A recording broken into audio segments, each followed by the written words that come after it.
Hey there! Welcome back to the Mothcast, a podcast about video games and how a couple of moths feel about them. The game for episode 27 is Deltarune Chapter 1, the first installment of Toby Fox's Undertale alternate universe game that is still currently being developed. Load up your Thrash machine and let's get into the podcast. Alright, so the game this week is called Deltarune Chapter 1. Chapter 1. Not to be confused with Deltarune Chapter 2, obviously, because that's a completely different game. Yeah, that's a different game. What are you, crazy? Wouldn't want to get those two confused at all. Dude, I mean, at all. They're not like They don't not share the the same They're not name. the same. You can't find them in the exact same, exe file. It's fine. Yeah. Today we have with us the exact same people who was on the Undertale podcast. It's, Tim, obviously, who you know, and then Nicole, Hello. also known as Blonde Pixie. Hello. So welcome her back. Clap, clap, clap, clap, clap. Anyway. So yeah, Deltarune. I guess, how do I describe it differently than Undertale, but it is a related game. Undertale AU. Yeah, I was gonna say what I would say is just an alternate reality of what would happen differently to Undertale. That's all. I'm not sure. I at this point it must be that, right? But I'm almost not quite convinced yet. Yeah, there's no evidence for sure. Because you got Sans and you just something. Yeah, of course. Right. But yeah, no, this is an alternate universe, allegedly, version of Undertale, known as Deltarune, created by the same person who made Undertale. This is his big project after Undertale. And it's supposedly a 7-chapter long epic. And if it's anything like this first chapter and every other chapter after this, it's going to be great. 7 chapters is a lot of chapters, especially for a game like this. Yeah. 7? I thought he was gonna do 5. No, 7. Mm-hmm. Okay. Because he was gonna put out his next chapter after 3. Or he was gonna do 3, 4, and 5 all at the same time or something. Yeah, Ridiculous like that's that. what I read somewhere. But in the game, it does say chapters. There is a chapter select section. Yeah. Yeah. And it does go all the way down to chapter 7. So, yeah. Anyway, so this game is slightly different than Undertale in that the combat is a little bit more fleshed out, or what you would consider to be combat in this sort of quote unquote heavy air quotes RPG style game. Yeah. There's a lot more moving parts, I guess I would say, in the combat section of this game, as opposed to Undertale, where it's definitely more of a rhythm game. See previous episode. Yeah. This has a lot. As you said, moving parts. One thing is there's magic, I guess you could call it.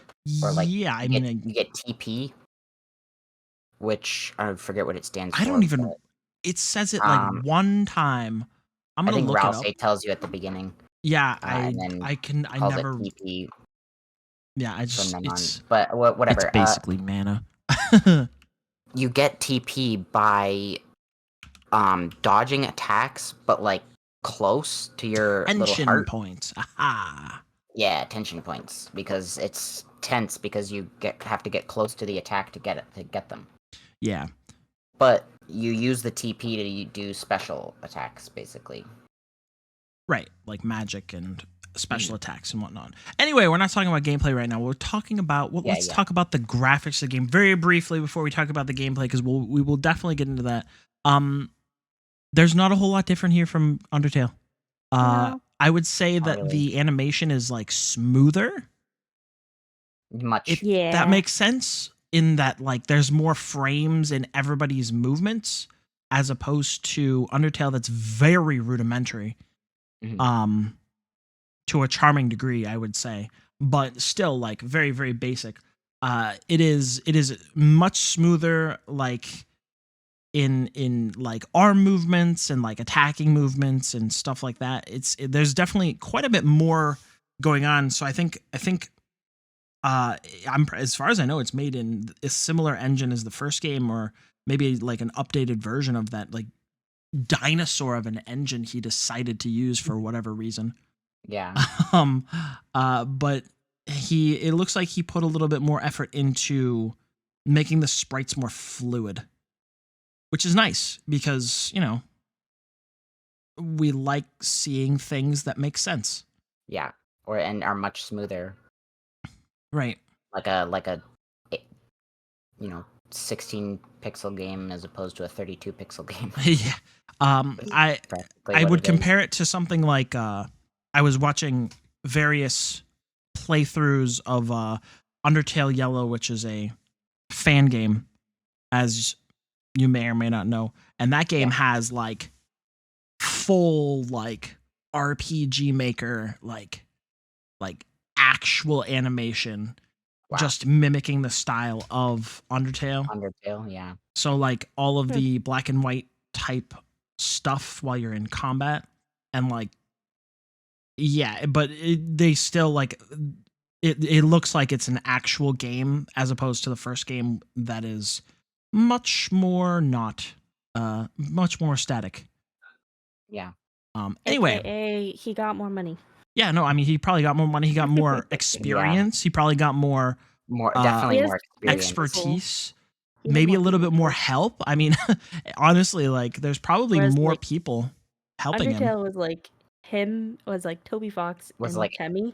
Yeah, And That's it. Deltarune's like Toby Fox, Temmie, and like 5 other people. Probably Of a bunch course. of other people, yeah. and I mean, like it's still a labor of love. You can see it in the way that everybody's expressions are, especially people like Susie and what's her name, Noelle. Yeah. Like Yeah. a lot of the expressions I guess in Lancer too.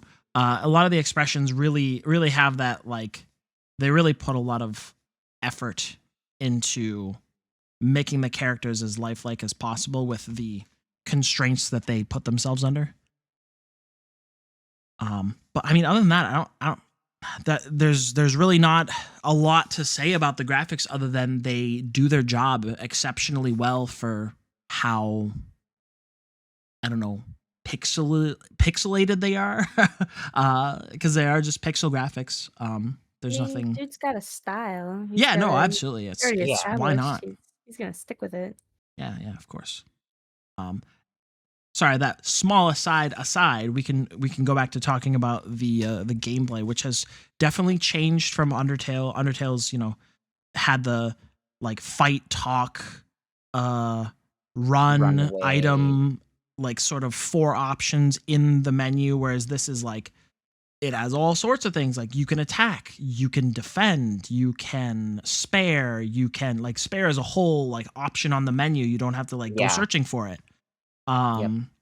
That's not hidden, obviously, because like I thought that the choice to put spare on the main menu of like combat, it's like almost a meta decision, because I think he's making this game knowing that people are coming from Undertale and going in. Well, yeah, I mean, he made it second. It's like almost Undertale 2. Yeah, I mean, it's like Undertale 1.5, right? 1.5.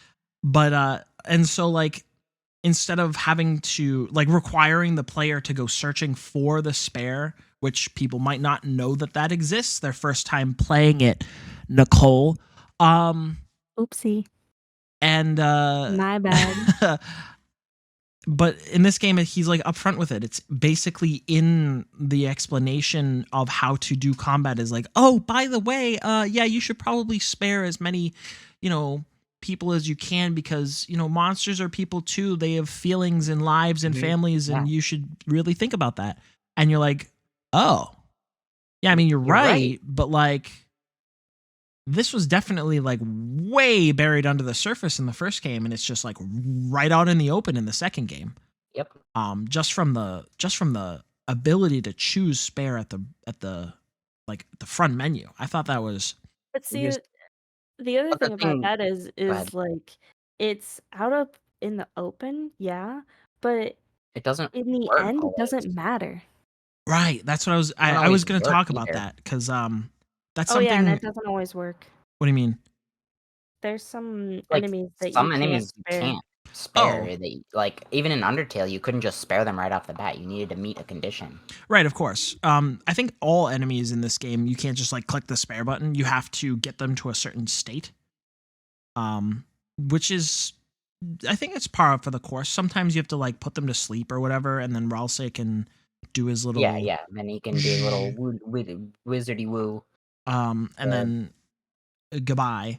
But yeah, yeah, exactly. I mean, like I just wanted to use that as like an illustration that like while some things stay the same, they like these things they're everything he has made it completely clear. Toby Fox has made it abundantly clear that everything in these games is there for a purpose, right? Yeah. And so like having that there is there's a reason.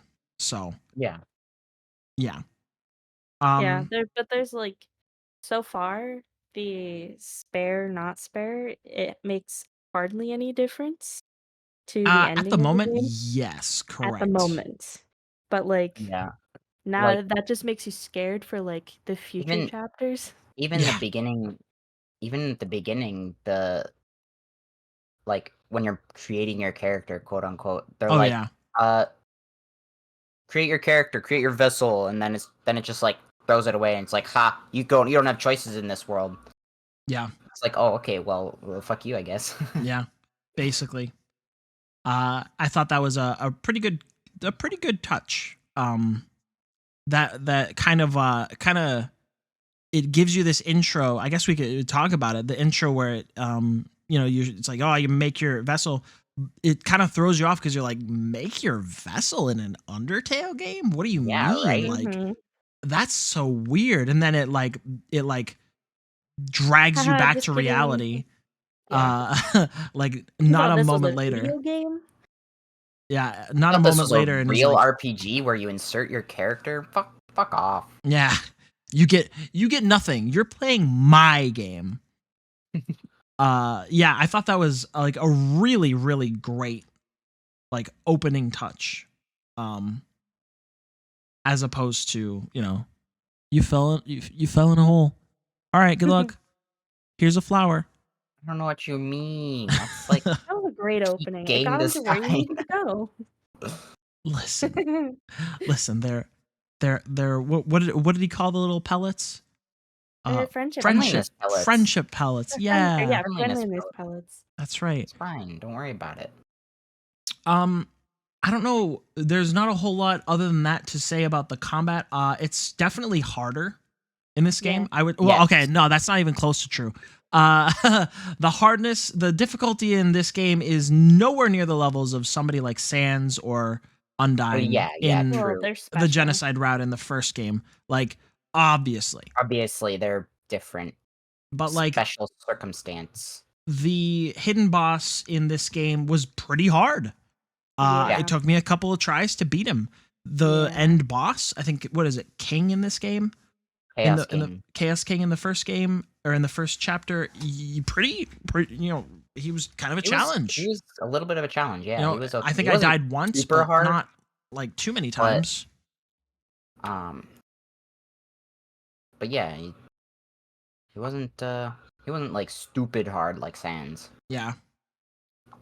But yeah.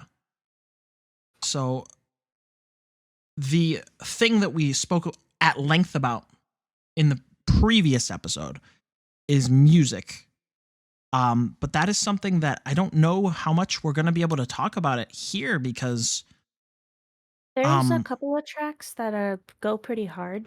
yeah, I mean, in like the chapter one. music definitely goes hard in this game, like for Yeah, sure. yeah. Like we know who made it. I just don't think that it doesn't have as much like there's not as much designed around the music so much as yeah, that kind Yeah. of Okay. thing. Yeah. No. Yeah. as like the music was definitely made for this game as opposed to the other way around. Like Undertale was, Yeah, like where Undertale game was designed was around the music. it really felt made around the music and this game is like the combat music is good, but it's really all similar or all the same, which is it goes hard, but it's there's not a whole lot of variance until you get to each person's Yeah. various like combats. Like obviously the secret boss does have a really really good track. The end boss, the Chaos King, has a really good track. And then I think everyone's favorite is the Plains of The what is Fields it of called? Hope and Dreams. Oh, the Fields and Fields of Hopes. Hope and Yeah. I was gonna say, I was like, is it The the Scarlet Plains? Forest is really good too. Scarlet Yeah. Forest is not bad. There's a few others that are like boss themes that are really good. Right. Checker Dance. Yeah. Checker Dance is a slept on one for sure. Obviously the secret boss is really good. I think that one might be my favorite, just Yeah. because. World Revolving, it's really good. Yeah. Um, Listen. I am not like, I have not listened to all these on my Spotify every single day of the moment after I heard about them. Okay, I don't know their names. Checker Dance is the Oh, I'm one where sorry. you fight that The big that checker. piece Yeah. with Yeah, legs. yeah. King No, I Checker. know which one you're talking about, but I'm just Oh, saying, he's a like, name? listen. Yeah, Oh, it's literally King Checker. I didn't know he had a name. Oh my I god. just thought it Oh was my the god, fake it was fan. the well, Throw her out. It's the Fan. Toby Fox. It's Toby Fox's persona Yeah, as the face. So I just thought that was just him. It's the annoying checker. No, Toby Fox is the annoying dog. He's in there too. You gotta find him. Well, yeah, but the checker guy also has the annoying dog face. Yeah, yeah. So I thought that was Yeah. just him. I thought that was just Toby Fox. No. Anyway. Yeah, I mean, like 10 out of 10 music for sure. I don't think there's like every sound design in this game is like perfectly placed. Whether it's like you click on something and then you don't expect a little like mouse squeak to come out, or like you get near Lancer and he like farts or something, like or any of the thrash machine, anything. Yeah, like just absolutely pristine sound design, just all across the board. There's like, I don't know how somebody gets so good at doing this, but somehow Toby has perfected it.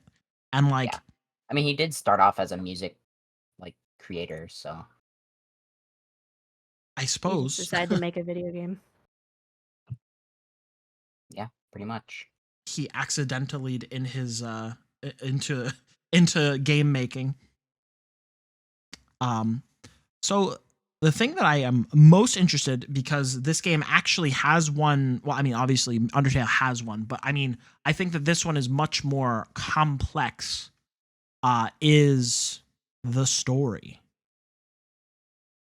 It is a very it actually like has a story. Yeah, well, I mean, like the first, like I said, the first one has one. That's kind of unfair to say, yeah. It's much more simple. He put more time into the actual story than he did on like most other things, I think. Yeah. Well, I have a feeling I know why. It's probably because people have levied the same criticism I have, where I said, this game is an extremely strong, like character-based, character-driven, like story, I guess, but it's not like, I don't know. It's not like super strong in the actual story department. It's very simple, like what the story is, but it's not, there's nothing strong about the story. it's just all the characters that really carry it. And so Yeah. he probably went into Deltarune like, fuck all those people. I'm going to write a good story. And like, Yeah, right? so far, it's pretty compelling. Yeah. It's the entire first chapter is exploring the I guess the theme of the first chapter is like you are supposed to be the hero of the dark world. Yeah, but there like is like a prophecy or something. yeah, but also none of your decisions matter. Which Yeah. is like a secondary but like sleeping main theme of the first chapter, which is really interesting because you can compare and contrast that with the first game. Obviously, everyone will, where your choices matter so much that there's like 80 something. What is it? What did I say? Yeah, 81 endings. 81 endings. Like so many endings that it's ridiculous. And so, it becomes really interesting. That you The can choices. It's the complete opposite. yeah, it's the It's like, contrast. It took Undertale and I was like, what if we did the opposite? Right. Yeah. Right. I was, from what I understand, like technically you can go through and not spare anybody or not spare like a bunch of people, and like it might change like one little thing about Like a the tiny ending, little but like yeah. it doesn't really change anything. You're still like fighting the end boss. You're still making friends with Lancer. You're still, getting Susie to chill out. So, Yeah. all those things, you're doing all those things anyway. You ever just make friends with your bully? I mean, it's happened before. Yeah, I mean, it happens sometimes. It's a pretty common trope, I would say. Friends or enemies to friends. I mean, if you kick their ass enough. I mean, or it's a what is it called? Trauma bonding. Yeah. Yeah. Because they're basically they're both stuck into the world, into the dark world. Like they're both like thrown over there into the dark world alone, and then they kind of have to like figure it out from there. Figure it out. Yeah. I guess we can go through it like fairly quickly because it's not long. I mean, how long would you guys say? It's like maybe 2 hours of gameplay at most, like Yeah. hour and a half. Yeah, approximately. Yeah, so like obviously we said at the beginning that it's a Undertale alternate universe. You play as Chris, a human child who lives with K-R-I-S. K-R-I-S, a human child of indeterminate gender, Yeah. who lives with their mother, Toriel. Mm-hmm. That Toriel, correct? And you go to school with all the other monsters. You appear to be the only human in the town, which is strange in my opinion, but here we are. Sorry about that. Whatever. I'm sure that will play into something later. Don't worry about it. All right, my eyes are closed. So, you go to school, you wake up, you put on your clothes, you go to school, you notice that the room is weird, but it's fine. You go to school. You get there and you're assigned an assignment by the teacher, who is, how do you say her name again? Go ahead. Alphys. All right. Alphys. Because I got made fun of for saying Alphys or Alphys. You said Alphys. Whatever. I mean, there's a Y there. That's how you know I what used I mean. to say it, so I just Alphys. Very awkwardly assigns you homework to work with a partner, and you get paired up with your bully, who is known as Susie, who is a big, I don't even know, like, dinosaur? What is she? A dinosaur? I guess she has a tail. Purple dinosaur. Yeah, she's like a purple dinosaur with she's definitely like tough girl aesthetic, like chains and spikes and leather jackets, and she's Barney's edgy little sister. No, oh my god. Anyway, she bullies you a little bit, and then you're both supposed to go get what chalk? Chalk, yeah. Yeah, chalk, because she yeah, like 'cause she walks out of the eats room it. and she eats it. Yeah, it's And good. Don't tell anyone I ate this. And I was like, my lips are sealed. I Well, didn't I'm see a Bullies anything, silent her. dude. protagonist. I can't speak anyway, so Yeah. And she bullies you anyway.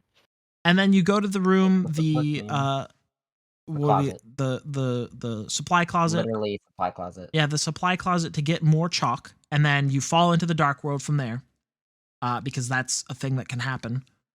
And it's like the game basically starts from there. You know, you look like you're dressed up as like an anime protagonist. Like a knight. Yeah, like a something, knight. a hero.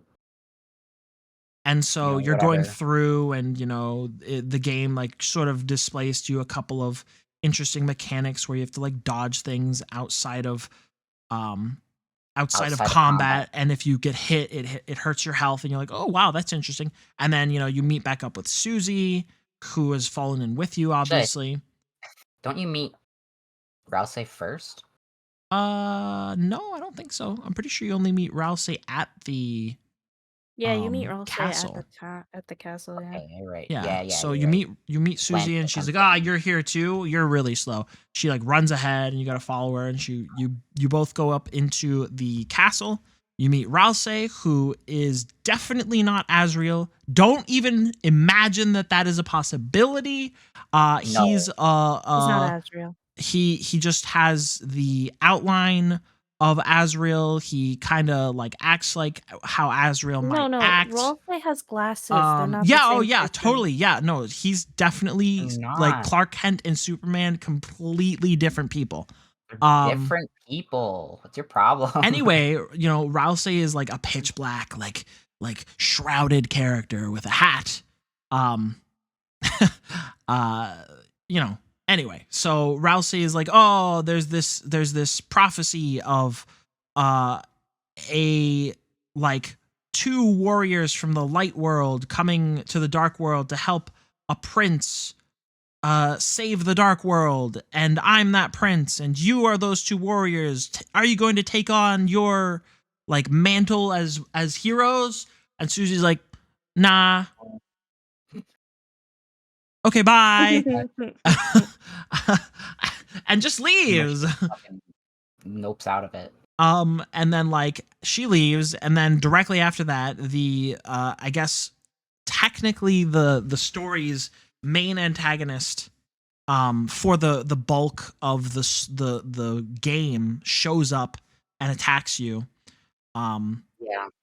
Lancer. Who is Lancer? Which is somebody who you definitely don't make friends with later. I didn't say that earlier. Anyway, yeah, Lancer. He's a goofball who is he's a round bouncy ball fellow. When he's sad, definitely just bounce him on the ground. It'll be fine. Yeah. Yeah, he's definitely an interesting character. He like immediately basically demands that you don't take him seriously while also taking him seriously, which is he's just a kid. Just a great, just a fantastic line to. He's just a little baby. He's just a little boy. He's just a little lad. Yeah, basically, that's it. His theme is just fantastic as well. You take him out, and he goes, I'm gonna go be bad somewhere else, and he leaves. And basically, you and Rousey need to go and find Susie so that you guys can go and like get together to fulfill the prophecy. And so like you're going through, and you go through the fields of hopes and dreams, and you're going along, and it's really interesting. Like, I don't know, there's a lot of like subversion in the story. Mm-hmm. In that like it's definitely a modified hero's journey as opposed to Undertale, which is like not even close to a modified anything. It's unique. It's definitely they're definitely following a more hero's journey-esque type thing where it's like, oh, you are the hero, but you refuse to, accept the call when it's first given to you. And then it's basically forced upon you that you need to go and help save things, which is what happens towards the end with Susie, because she's actually the target of the hero's journey, not the main character. Don't know if you know that. Surprise. And so you kind of you pick that. Yeah, you pick a little bit of it. You pick that up after a little while. Despite not really playing with her at all. In fact, you're actually like sort of competing with her throughout the forest, and the majority of it, you build your little tank thing that eventually explodes, or it's made out of like cardboard or whatever it is. Or a duck. I mean, I think it still explodes regardless of what it's made out of. That's what it. Yeah, it just doesn't work. And then once the real villain shows themselves, because it's all fun and games, we're all just playing a role. We're because messing around. Basically, what it is like, the Dark Fountains have been like, it was started by this Red Knight or whoever, I don't know. Right. And it's like the king wants to keep his Dark Fountain going because the Red Knight told him to. So it's like right. The king is all like, "Oh yeah, stop them," or something, Right.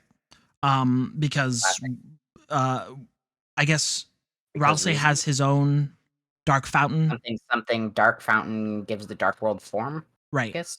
And it's like you've got to balance it out with the Light World, and then yeah. I'm kind of hesitating to really talk about a whole lot or speculate a whole lot, other than like the first chapter really appears to be like the start of a hero's journey. Yeah. I mean, chapter 1. Yeah, chapter 1. I don't really want to speculate about a whole lot of other things because there's 6 more chapters to go. And a lot could change. And we still have chapter 2 to go through. So yeah, exactly. Yeah, I don't know how much else we can really talk about other than like it's an extremely good start to a story. I think. And it's much better like mechanics and whatnot. It's much more polished than Undertale is, I would say. Well, I would say Undertale's pretty polished. It's just polished, much more palatable to the masses. I guess is what you could say. Yeah. Because it's still got that nice Toby Fox flair. Yeah. Pow, pow, pow. It seems more almost complete, or just at least more thought out. Yeah. Yeah. I can see it. Because like Undertale's still a good game. It's got Undertale's definitely also thought out, but like it's thought out, but Deltarune, you can tell like he put time into forming all the combat. He put time into actually like coming up with the story and implementing it in certain ways. And the characters he put a little bit more time into. And you can tell like there's like a big plan. So and that's good. That's a really good thing, especially for us people who enjoy things that are good and are thought out. I hate to cut us short, but unfortunately today we do have a bit of a time limit, so I'm gonna have to just say until next time. Because we're gonna have to go through this in chapter 2. It's gonna be because the chapter 2 is like heavy. It's compared to even this. Longer than chapter 1. Yeah. So, I don't really want to give chapter 1 a score. Should we? I don't know. So for an opening, because this is going to be 7 chapters long. What is it a good opening? It's a fantastic opening. I think it's a great opening. Like, obviously you can do a lot with an opening because the opening is designed to establish your characters, your main characters, your villains, and the world. Recurring characters, world. That's the job of the opening. And I think that this does all of that in like an extremely efficient way. But like as a game, I don't know. I like there's not a lot to it because it's so short. Yeah, it's really, really short.